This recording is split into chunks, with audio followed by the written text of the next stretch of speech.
지난주에 우리는 특별한 하나님의 은혜를 기억하고 기념하며 자녀들에게 전수해 주어야 함에 대해서 말씀을 나누었습니다. 이스라엘 백성들은 특별한 하나님의 은혜가 그들 가운데 임할 때마다 그 일을 기억하기 위해서 기념비를 세우기도 했고 또 특정한 날을 절기로 삼기도 했죠. 이것뿐만이 아니라 노래를 지어 부르기도 했고요. 또 시를 지어서 하나님께서 행하여 주셨던 그 은혜를 그 시 속에 담아서 읊어내기도 했었습니다. 그리고 그들이 누린 하나님의 은혜를 자녀들에게도 얘기해 주면서 하나님의 신앙을 계속 전수해 주었습니다.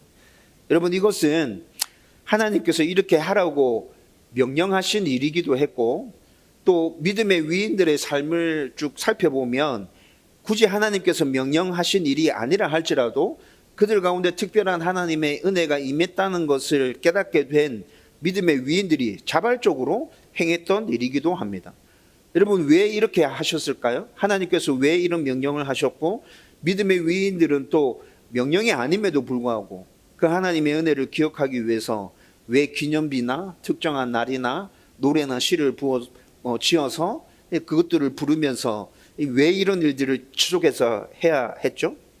여러분, 이렇게 해야지만 이스라엘 백성들은 하나님의 은혜와 도움과 인도와 또 그것들을 기억하면서 하나님의 나라를 이 땅 가운데 계속 세워갈 수 있었기 때문에 그랬습니다. 여러분, 하나님의 은혜와 도움과 인도를 잊어버리면 그들도 우상을 숭배하는 다른 이방 족속들과 다를 바가 없었어요. 여러분, 우리는 이것을 사사기에서 충분히 확인할 수 있죠.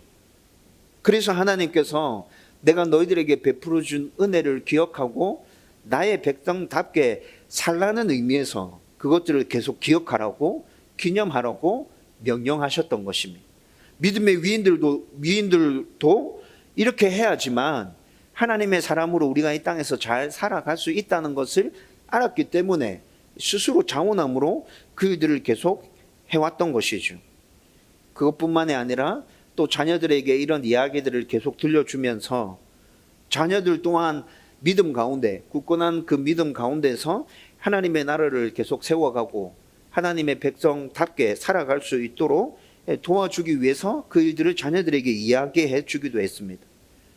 여러분, 이렇게 함으로 그들은 지속해서 하나님 백성으로 살아갈 수 있는 것이고 하나님 나라를 이 땅 가운데 세워갈 수 있죠. 그들에게서만 이 일이 맞춰지는 것이 아니기 때문에 자녀들에게 또 이 일들을 계속 이야기해 주면서 대를 이어서 그들의 자녀들도 하나님의 백성으로 살아갈 수 있게 또 그들이 살아가는 영역 가운데서 하나님의 나라를 세울 수 있도록 계속 이어지는 하나님의 역사를 바라며 이 일들을 감당해 갔던 것입니다. 여러분, 저와 여러분들도 하나님께서 우리 가운데 베풀어 주신 은혜를 기억해야 합니다. 기념해야 한다면 여러분, 그 일을 기념하기 위해서 우리가 할 수 있는 특별한 일들을 해야 돼요. 그렇게 해서 그 하나님을 우리 삶 가운데 늘 모시고 동떨어져 있는 하나님이 아니라 우리 삶 가운데 역사하시는 하나님으로 그렇게 그 하나님과 늘 동행해야 된다는 것이죠. 그렇게 살아갈 때 저와 여러분들이 하나님이 주인이신 교회를 세울 수 있고 또 이 땅을 영적으로 정복할 수 있습니다. 그리고 그 일들을 또한 우리 자녀들에게도 계속 이야기해 줄 때 우리만 그렇게 살아가는 것이 아니라 우리 자녀들도 또한 하나님의 사람으로 살아갈 수 있는 기초를 놓아주는 것이 되는 것이죠. 여러분, 하나님을 예배하러 나오는 자리, 그리고 우리가 지키는 절기, 우리가 행하는 성례 예식들, 그 모든 것들 안에 이런 하나님의 은혜와 하나님의 은혜를 기념하기 위한 그 의미들이 다 담겨져 있죠. 그래서 여러분, 날마다 마음을 새롭게 함으로 하나님의 은혜를 기억하고 기념하며 또 자녀들에게 전수해 주면서 그렇게 살아갈 수 있었으면 좋겠습니다. 여러분, 이를 위해서 몸부림치면 하나님 주인이신 교회 반드시 세울 수 있을 겁니다. 그리고 두동을 영적으로 정복할 수 있게 될 겁니다. 우리만 그 일을 하고 끝나는 것이 아니라 우리의 자녀들 또한 그 일을 지속으로 감당할 수 있도록 그렇게 세워줄 수 있을 겁니다.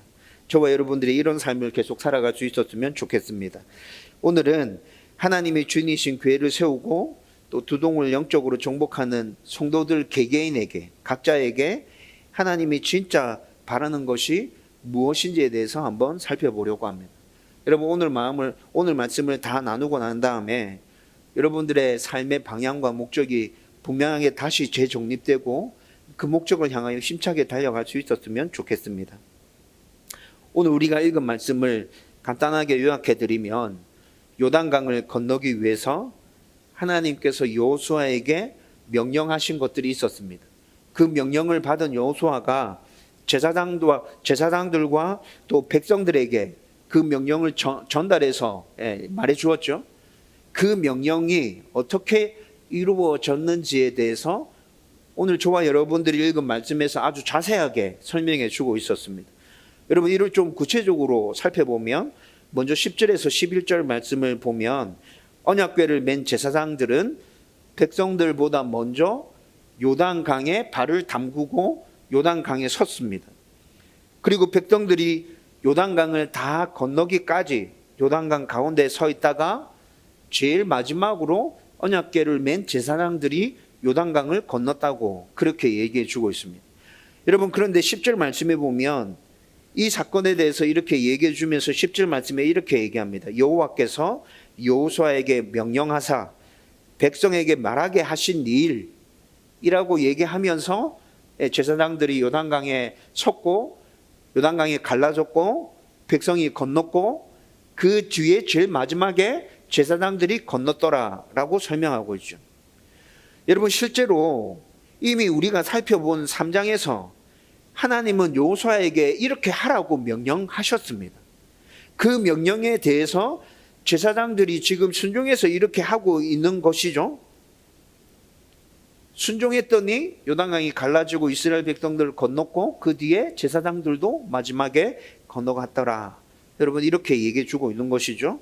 12절에서 또 13절 말씀 보면 12절과 13절 말씀은 르벤과 갓과 므낫세 반 지파의 자손 중에서 4만 명이 이스라엘 백성들 앞에 서서 요단강을 건너갔음을 말해주고 있습니다. 여러분, 그런데 이것은 하나님이 명령하신 일은 아니지만 민수기 32장에 보면 모세와 이스라엘 백성들 그리고 르벤 지파, 갓 지파, 므낫세 반 지파의 자손들이 언약을 맺었던 일이잖아요. 여러분, 우리가 이 사건에 대해서도 익히 잘 알고 있죠. 이스라엘 백성들이 요단강 동편에 들어섰습니다. 모압 평지에 들어섰죠. 그리고 이미 그 모압 평지에는 살고 있었던 사람들이 있었어요. 그런데 그 살고 있었던 사람들에게 길을 좀 내달라고 했는데 길을 내주지 않죠. 그래서 그들과 싸워서 이스라엘 백성들이 요단강 동쪽 편을 다 점령하게 됩니다. 하나님께서 그들을 멸하라고 말씀하신 것도 있었고, 길을 내달라고 했는데 길을 내주지 않은 것도 있었고, 여러 가지 원인들이 겹치면서 요단강 동쪽 편은 이미 이스라엘 백성들이 다 밀어버리고 점령한 상태였어요. 그런데 그 땅을 르벤과 갓과 므낫세 지파가 이 땅을 우리에게 주십시오. 목축하기 좋은 땅입니다. 우리는 요단강을 건너가지 않고 여기서 살겠습니다 라고 제안을 하죠. 그리고 모세와 함께 이 일에 대해서 의논하면서 결론이 어떻게 나게 됩니까? 좋다, 너희들 여기서 살아. 그런데 요단강을 건너가서 가나안 정복 전쟁이 시작될 때 그 전쟁이 마칠 때까지 너희들이 선봉에 서서 그 전쟁을 이끌어야 돼. 그렇게 하면 이 요단강 동쪽 편 땅을 너희들에게 먼저 분배해 줄게. 여러분, 이렇게 이야기가 전개되죠. 그리고 이 사람들도 모세의 그 이야기에 받아들이고 수긍하고 우리가 그렇게 하겠습니다 라고 언약을 맺고, 여러분, 지금 요단강 동쪽 편 땅을 이들이 먼저 분배받게 되잖아요. 여러분, 그 일이 있고 난 다음에 이제 여호수아 1장에서 여호수아가 새롭게 리더로 세워집니다. 그리고 새롭게 세워진 여호수아가 르벤 지파의 족장, 갓 지파의 족장, 므낫세 반 지파의 족장 불러 모읍니다.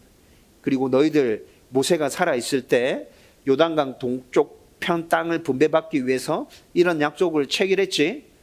이제 곧 요단강을 건너가서 우리가 가나안 땅 정복 전쟁을 시작할 거야. 너희가 그때 선봉에 서야 돼. 여러분, 이런 이야기들이 여호수아 1장에 등장하고 있거든요. 여러분, 이때 이들은 맹세하면서 이야기합니다. 우리가 모세와 맺었던 언약 기억하고 있습니다. 우리 반드시 그렇게 할 겁니다.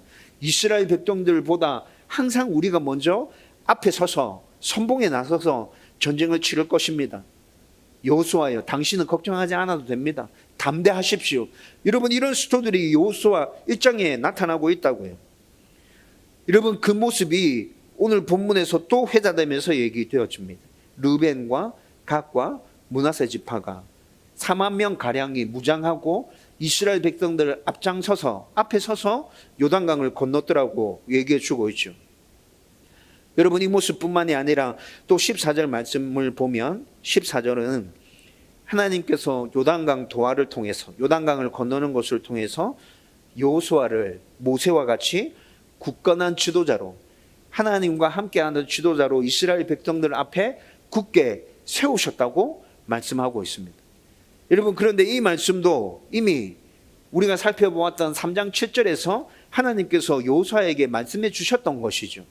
하나님께서 여호수아에게 요단강을 건너가라 말씀하시면서 뭐라 얘기하셨죠?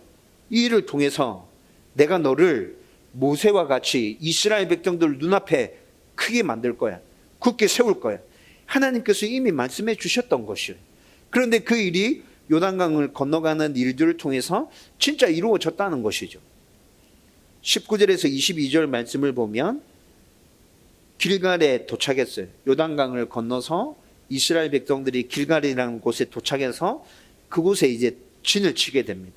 그 길갈에서 각 지파의 대표들이 요단강에서 가져온 12개의 돌들을 가지고 기념비를 세우는 모습이 기록되어져 있습니다. 여러분, 이렇게 한 이유는 뭐죠? 하나님의 은혜를 기억하고 기념하고 또 이스라엘 백성들 자기들 자손들에게 전수해 주기 위해서 이 일들을 한 것이죠. 그런데 여러분, 이 일이 지금 오늘 우리가 읽은 본문에 이렇게 새롭게 등장한 이야기입니까? 아니요. 이미 지난주에 살펴본 본문에서 하나님께서 이렇게 하라고 말씀해 주셨어요.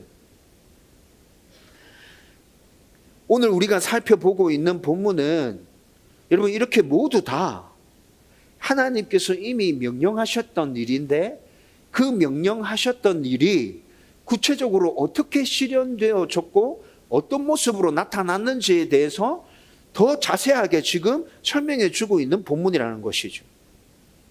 그리고 23절과 24절 말씀에 가보면 여러분, 이를 구체적으로 언급하는 이유를 밝히고 있습니다. 여러분, 우리는 지금 이 23절과 24절 말씀에 집중해서 오늘 말씀을 함께 나누려고 해요. 먼저 23절 말씀을 보면 요단강을 건너게 하신 하나님은 홍해를 건너게 하셨던 그 하나님과 같은 하나님이었다고 말씀해 주고 있습니다.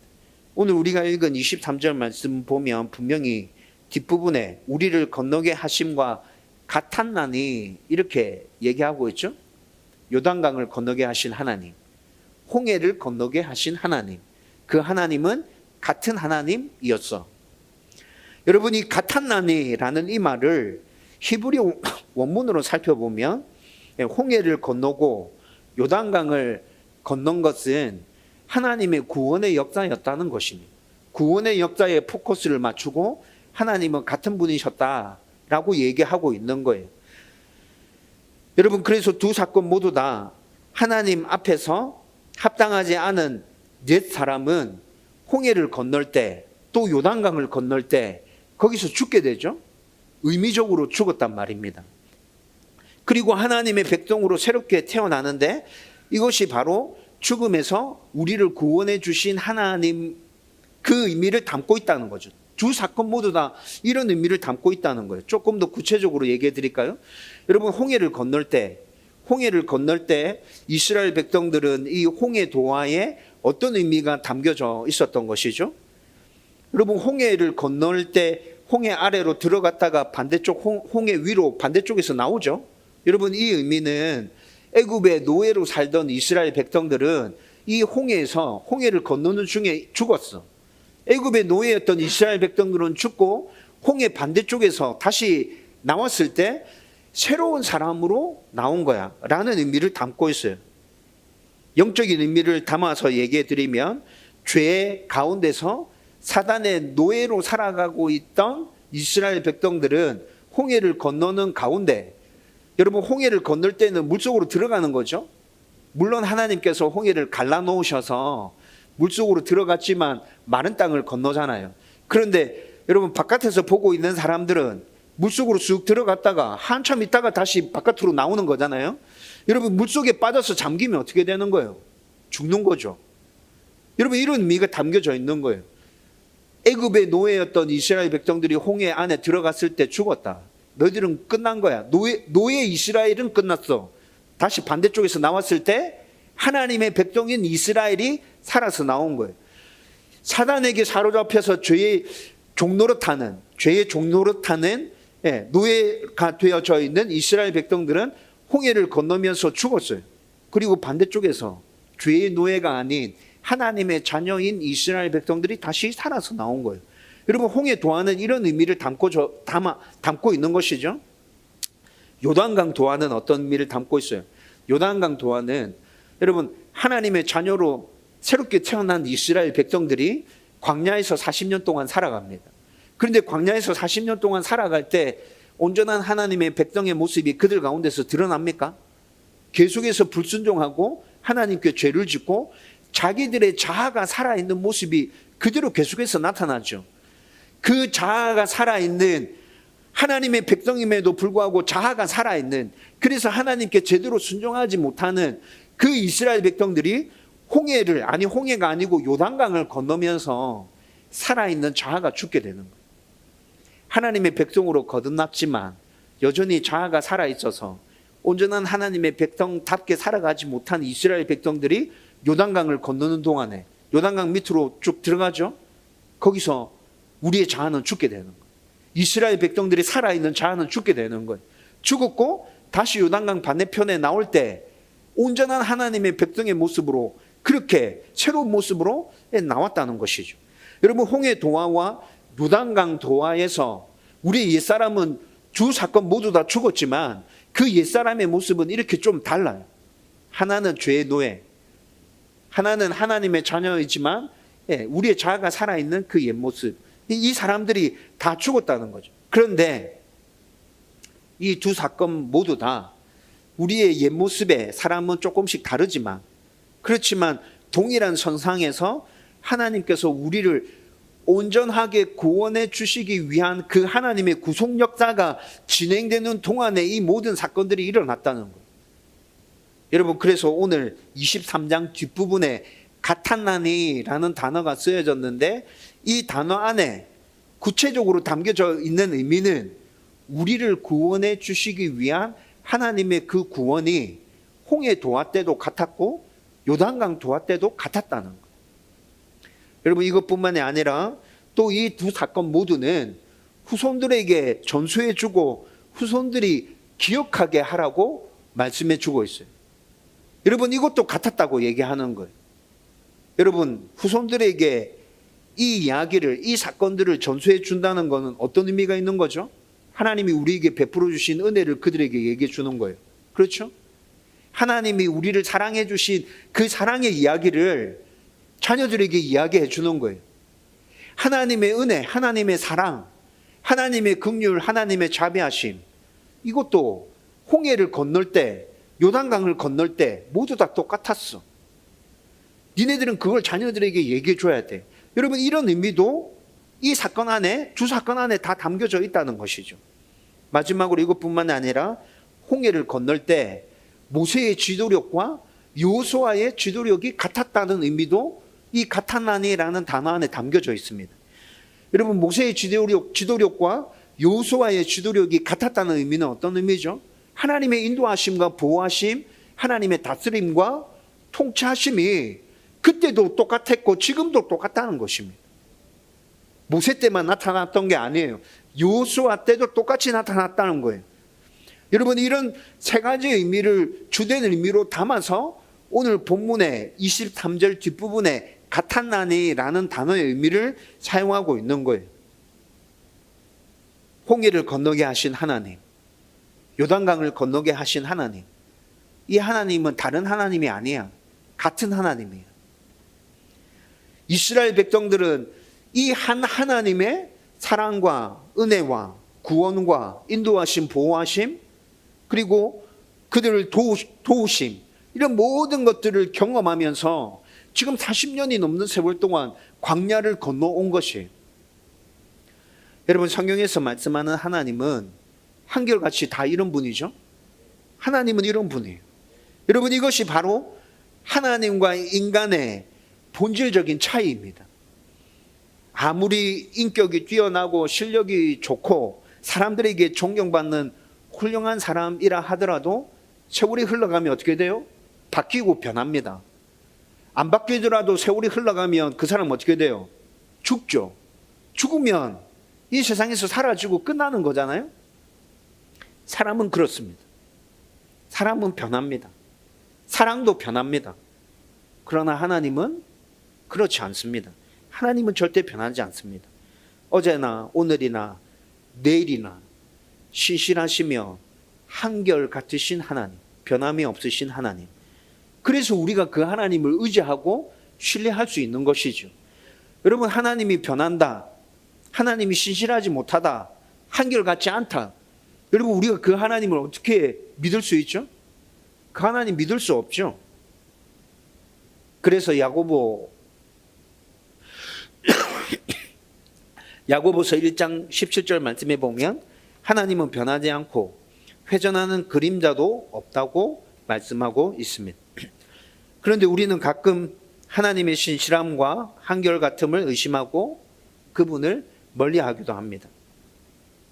우리가 소망하고 바라는 것이 있는데, 진짜 간절하게 소망하고 바라는 것인데 그것이 잘 풀리지 않으면 우리는 하나님을 의심하게 되죠.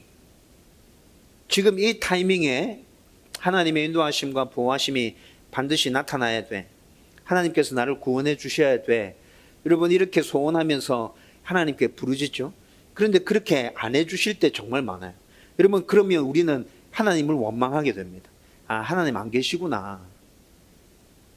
목사들은 맨날 하나님 변함이 없다, 똑같다, 살아계신다, 우리를 사랑해 주신다 이렇게 얘기하는데 내가 진짜 필요할 때 하나님 나타나지 않아. 하나님 안 계셔. 여러분, 이렇게 생각하는 성도들 정말 많습니다. 여러분, 그렇게 생각하는 성도들에게 하나님께서 질문하십니다. 이사야 50장 2절 말씀에 보면 이렇게 얘기하시죠. 내 능력이 모자라는 것 같니? 내 손이 짧은 것 같니? 여러분, 이렇게 묻고 계세요. 그리고 하나님께서 이에 대한 답도 하나님 당신께서 직접 답하십니다. 이사야 59장 1절과 2절 말씀에 보면 내 능력이 모자라서 그렇게 되는 게 아니야. 내 손이 짧아서 그런 게 아니야. 너희들의 죄가 나와 너희들의 사이를 갈라놓았어. 내가 너희들에게 다가설 수 없도록 만들고 있단 말이야. 하나님께서 이렇게 답해 주시죠. 여러분, 하나님은 늘 변함이 없으십니다. 한결같으신 분이십니다. 신실하신 분이십니다. 미쁘신 분이라고요. 그런데 그 하나님은 변함없이 그렇게 서 계시는데 우리 안에 있는 죄가 하나님께 가까이 다가설 수 없도록 만들고 있는 것이죠. 그런데 우리가 그걸 잘 깨닫지 못해요. 이 죄 문제를 해결하고 하나님께 나아가야 되는데 이 죄 문제를 해결하지 않고 계속 하나님께 나아가려고 발버둥 치면 우리는 하나님께 나아갈 수 없는 것이죠. 계속 튕기게 되는 것이죠.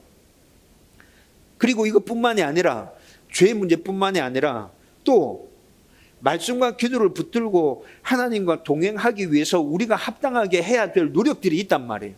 그런데 그 노력은 하지 않고 계속 그냥 하나님께서 우리를 찾아와 주셔서 우리와 동행해 주기를 원하고 계시는 거예요. 내가 해야 될 노력들은 아무것도 하지 않고. 물론 하나님께서 우리를 먼저 찾아와 주셔서 우리와 동행해 주시는 건 맞습니다.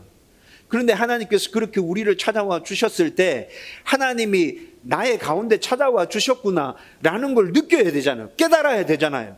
그 하나님의 손을 잡아야 되잖아요. 근데 그걸 느끼고 깨닫고 그 하나님의 손을 잡을 수 있는 방법은 말씀과 기도를 붙들고 늘 몸부림치는 가운데서 하나님이 나의 가운데 찾아오셨음을 분명하게 깨달을 수 있다고요. 근데 우리는 말씀을 잘 보지 않아요. 잘 기도하려고 하지 않아요. 하나님이 나의 가운데 계시지만, 내 곁에 계시지만 느껴지지 않는 거예요. 깨달아지지 않는 거예요. 여러분, 우리의 모습은 이럴 때가 참 많죠. 그런데 이 세상에 모든 하나님의 백성들, 성도로 살아가는 우리들은 하나님이 신실하시고 변함이 없으신 분이라는 걸 분명하게 깨닫고 확신을 가지고 살아가야 합니다.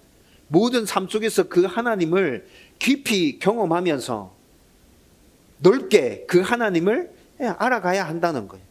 그래야 우리가 매일 하나님과 동행하면서 행복한 삶을 살아갈 수 있게 된다는 것이죠. 이렇게 하나님은 언제나 변함이 없으신 전지전능하며 우리의 좋으신 아버지가 되십니다. 그래서 24절 말씀에 보면 지금까지 하나님의 명령과 그 명령의 실현을 언급한 더 분명한 이유를 밝혀주고 있습니다. 여러분, 오늘 우리가 읽었던 본문이 하나님께서 여호수아에게 명령하신 것, 여호수아가 제사장들과 이스라엘 백성들에게 이 명령을 받아서 다시 명령한 것, 이것이 어떻게 구체적으로 이루어졌는지에 대한 이야기들이었죠. 여러분, 이 이야기들을 이렇게 앞에 쭉 풀어서 설명해 주고 난 다음에 왜 이 이야기들을 풀어서 설명했는지 24절에 제일 분명하고 확실한 이유를 제시해 주고 있다는 거예요. 24절 말씀에 보면 이는이라고 시작하고 있습니다. 이는 땅의 모든 백성에게 해서 이는이라는 단어로 시작하고 있죠. 여러분, 이 이는이라는 이 단어를 여러분들이 이해하기 쉽게 바꾸면, 왜냐하면 앞에 있었던 이야기들 쭉 설명해 주고 난 다음에 이는, 왜냐하면 지금까지 내가 이렇게 얘기해 준 거 왜 이야기했냐면 이런 이유 때문에 이야기한 거야. 지금 이렇게 24절이 시작되고 있다는 것이죠. 여러분, 두 가지 부분에서 언급해 주고 있습니다. 24절 앞에 나타났던 모든 사건 이야기해 준 거, 내가 두 가지 때문에 너희들한테 이야기한 거야. 잘 들어.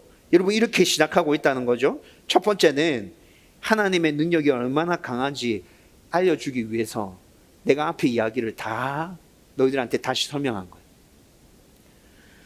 여러분, 오늘 우리가 읽은 24절 말씀에서는 여호와의 손이 강하신 것을 알게 하며 이렇게 나오죠. 여호와의 손, 하나님의 능력을 얘기하는 겁니다. 하나님의 능력이 정말 강하다는 것을 내가 너희들에게 알게 하려고 지금 앞에 있었던 사건들 다 언급한 거야. 이렇게 얘기하죠. 여러분, 이것을 성경을 근거로 해서 조금 더 확장시켜서 생각해 보면 하나님의 능력뿐만이 아니라 하나님이 어떤 분이신지 내가 너희들에게 분명하게 알려주기 위해서 앞에 사건들 다 언급한 거야. 여러분, 이렇게 하나님께서 지금 선언하고 있다는 것이죠. 여러분, 성경에서 얘기하고 있는 하나님은 어떤 하나님이에요? 사랑의 하나님이십니다.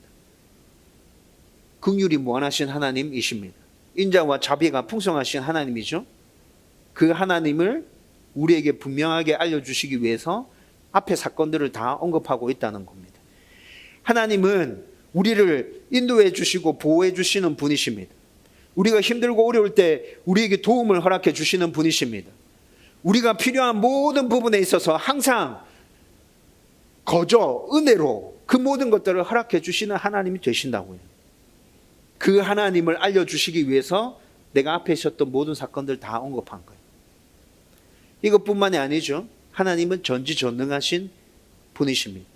신실하고 미쁘시고 변함이 없으신 한없이 좋으신 우리 아버지 되시는 하나님이십니다. 앞에 있었던 모든 사건들 내가 너희들에게 이것을 알려주기 위해서 언급하고 있었던 거예요. 여러분, 하나님께서 이렇게 얘기해 주고 있다는 것이죠.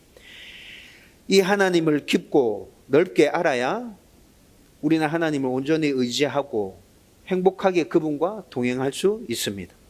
이 하나님을 제대로 알아야 하나님의 백성답게 이 땅에서 살아가면서 그분의 나라를 굳게 세울 수 있다고요.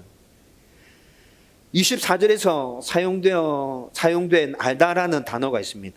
여러분, 24절 말씀에 보면 알게 하며, 알게 한다. 이 알다라는 단어는 감정과 지식과 경험, 모든 것들을 통틀어서 전인적으로 알게 한다는 의미를 담고 있는 단어입니다. 지식적으로만 아는 게 아니에요. 경험에서 알아요. 지식과 경험으로만 아는 게 아니에요.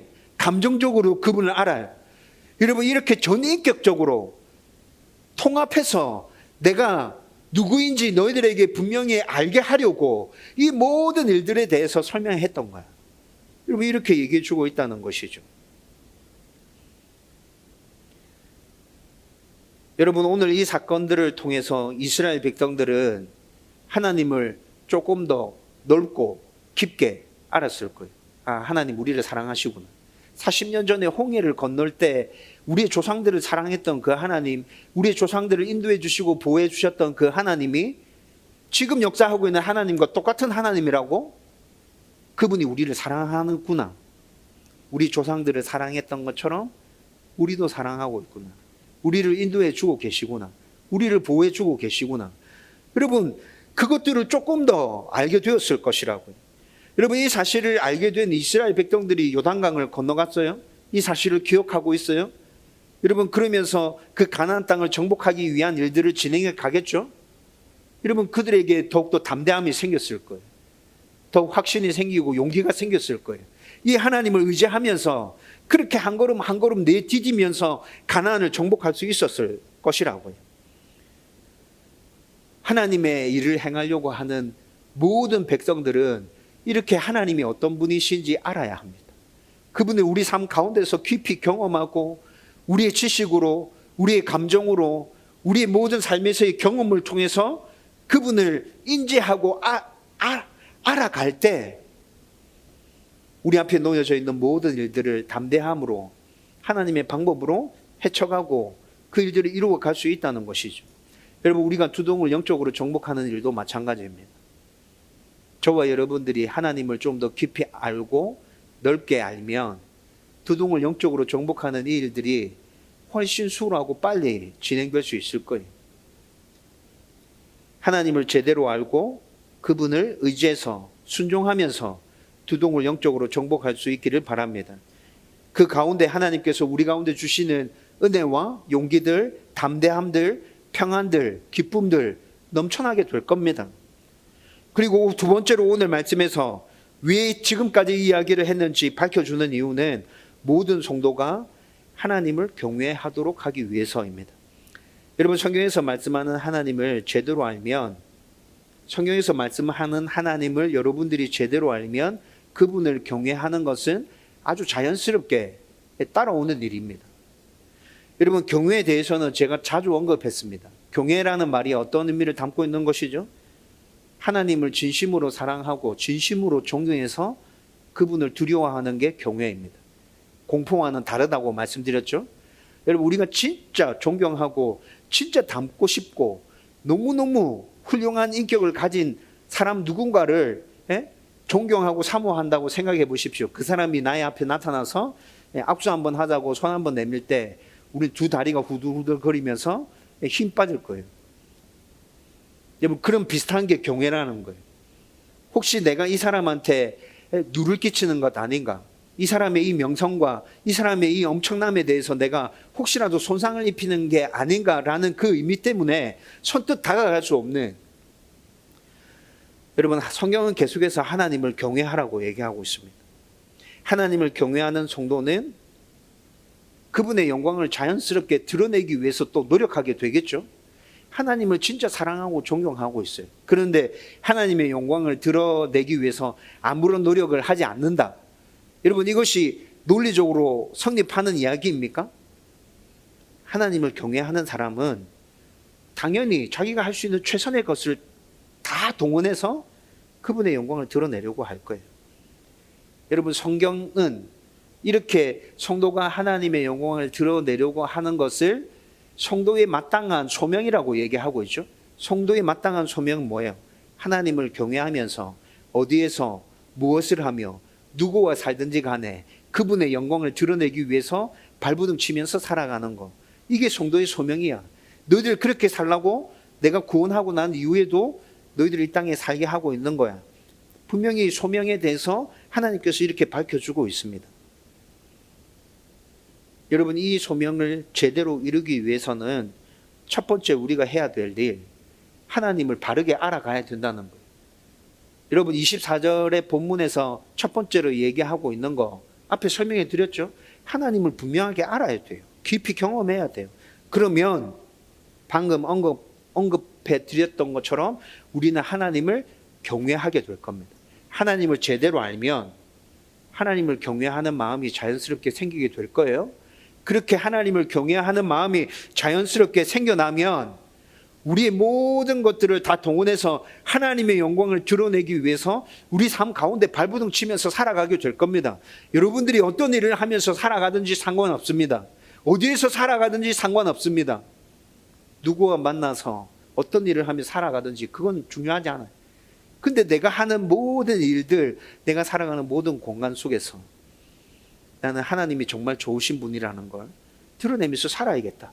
이 생각 가지고 그렇게 살아가게 된다는 것이죠. 그런데 우리는 하나님을 아는 것과 그분이 주신 이 근본적인 소명을 자꾸 뒤로 밀어버리고 이 소명을 이루기 위한 수단과 방법에 온 마음을 쏟을 때가 정말 많습니다. 특별한 사역을 통해서 단임 목사나 교회를 드러내기 위해서 노력하는 모습들 정말 많이 봅니다. 그 사역을 왜 하는 거지? 이 사역으로 성도들이 얻을 수 있는 영적인 유익이 뭐야? 이 사역을 통해서 하나님 어떻게 영광 받으시지? 라는 것에 포커스가 맞춰져 있는 게 아니라 단지 그 사역을 통해서 교회 이름을 드러내고 싶은 거예요. 그 사역을 통해서 단임 목사의 이름을 드러내고 싶은 거예요. 여러분 그런 사역들 정말 많이 본다고 해요. 교회 건축이 그냥 사역의 목적이 되어 있는 교회들의 모습을 참 많이 봅니다. 필요하면 교회를 건축해야죠. 여러분 그런데 필요해서 교회를 건축하는 게 아니라 교회를 더욱더 키워내기 위해서 교회를 건축하는 모습들을 진짜 많이 보죠. 뭔가 뒤집어져 있어요. 잘못되어져 있어요. 여러분 이렇게 해서는 하나님의 영광이 드러나지 않아요. 그런 모습에서는 하나님을 경외하는 모습을 발견할 수가 없어요. 여러분 성도의 삶에서 하나님을 경외해서 그분의 영광을 드러내는 것, 이런 모습이 나타나지 않는다면 성도의 삶에서 어떤 의미를 찾을 수 있습니까? 따라서 이스라엘 백성은 가나안에 들어가서도 하나님의 영광을 드러내고 하나님의 영광을 드러내기 위해서 하나님을 경외하는 그 삶을 계속해서 살아가야 하는 것입니다. 저와 여러분들도 하나님을 경외하면서 이 땅에서 하나님의 영광을 드러내기 위해서 몸부림치면 이 교회가 하나님 주인이신 교회로 굳게 서게 될 거예요. 두동을 영적으로 정복할 수 있게 될 거예요. 우리가 그렇게 순종할 때 하나님은 우리 가운데 역사하셔서 그 일들을 이루실 거란 말이에요.